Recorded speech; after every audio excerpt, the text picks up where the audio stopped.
And I am back. Welcome back to my Call of Duty gaming channel. I am Nessinator, and I gotta be completely honest with you guys on this one.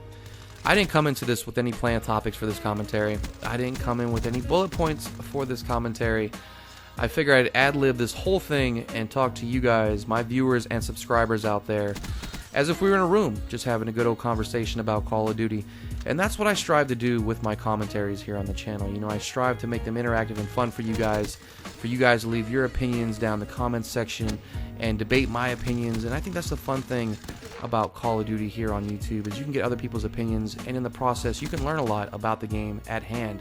So I really enjoy doing that. The one thing that I do want to always do, though, is give you guys clean commentaries. What I mean by that is clean, not cut comms. You know, I'm not much of a cut comm fan.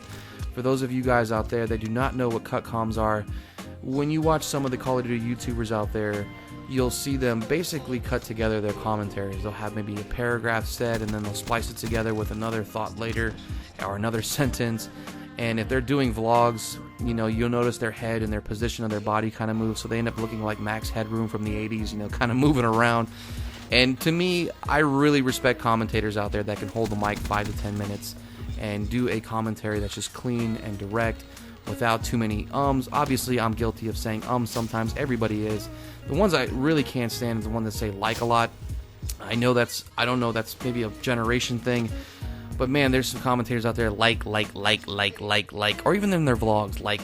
It's like, you know, it's like, and then I was like, oh my god, dude. Seriously, someone read a book.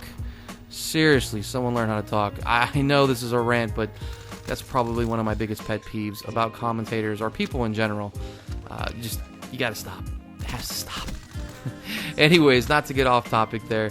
But yeah, cut comms, I'm just not a big fan of them. I don't think I would do them even if I had the tools to do them. I just really enjoy putting together a full, 5 to 10 minute commentary, error-free, and I think that takes more skill as well, so I can really appreciate people out there that put together those clean commentaries. But anyways, that's just a little off topic there. Again, I told you guys I was just going to rant kind of and ramble on this one. I'm not going to really come in with any kind of direction, but let's go with a little bit of direction here with the gameplay. Let's talk about the gameplay at hand on the map Havoc here in a game of domination. I'm using the Weevil, silenced. Now, I've been using a lot of silencers here on different guns since Treyarch secretly buffed the silencers about a month ago. Now, I did a video on that. If you guys didn't see that video, I'll put that video's link down in the description below. But I took out most SMGs with a silencer, and here I'm using the Weevil silence. But I gotta tell you, my personal opinion here, the best SMG silenced for me has to be the Kuda. I think the Kuda feels like it takes the less penalty when you actually use it silenced. It still really feels powerful, it feels accurate, it still feels like it does damage at distance. So me personally, my favorite SMG silence would have to be the Kuda. Now I want to know down in the comment section below if you guys have one, if you guys feel that maybe the VMP silence is better, or the Pharaoh silence. I used to use the Pharaoh silence quite a bit, but then it really started giving me just a bunch of hit markers, and the Kuda just doesn't feel like it does that. You know, it still feels very, very powerful. Now, in the AR category, I think everybody's pretty much on the train and already knows the best AR to use silence, and that has to be the KN-44. That one also feels like it takes the least penalty from silencers. Now, with silencers, supposedly they do the whole damage reduction and distance reduction. I don't know, whatever they do to it. But with the KN, it still feels very strong. Dude, I'm using this, what is it, bombing run, air raid, whatever the hell it's called here. This is one of the first times I used it, and I didn't know what to do with it here. I'm like, okay, how does this thing work? I threw it over the middle of the map. I thought I was okay, but this was around the time that they, I think, buffed it, and then it covered the whole map, and I ended up derping and blowing myself up off a nice little streak that I was on. Man, I don't really use that score streak anymore, I will be honest. I got the calling card for it, and I right away stopped using it. It's definitely not one of the better score streaks here in Black Ops 3, and I'm probably going to give you guys my personal opinions on score streaks in a future video coming up. I have a lot of videos coming up. This is going to be a double upload day, by the way.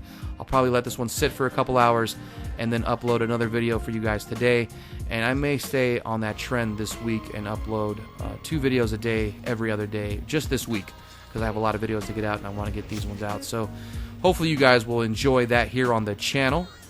And last thing is, of course, we just finished this weekend here with the double crypto key weekend and the 100-point TDM, which supposedly it is now going to stay. So David Vonderhaar did tweet out saying that he was going to keep the TDM point limit to 100.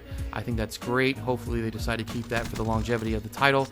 But it definitely just feels better. It feels like what TDM should feel like. This game is very fast-paced, and the 100-point limit did help. But man, the lag in this game, I'm going to talk about that in the next commentary, in the next video here coming up. I want to save that for the next one, because I really have a lot of gripes with this game. I mean, I'm having fun playing it. I don't want to make it sound like this game is not fun, but man, this game has a lot of issues. For everybody out there that griped about Ghost and Advanced Warfare, and how bad those Call of Duties were because they weren't fun, because they didn't have good score streaks, the maps, you know, whatever. At least those titles worked, my friends. At least they worked. This title is broken on so many levels. It is so incomplete, and I'm going to go ahead and vent all those frustrations here on my next commentary. Again, I usually don't do that, but there are some things that need to be said here about Black Ops 3 that I'm not going to sit on anymore, and I'm going to give you guys my personal feelings on it in the next one, so hopefully you guys will stay tuned for that. In the end, thanks for all your views, subscribes, and likes. This is Nessinator saying I appreciate it all.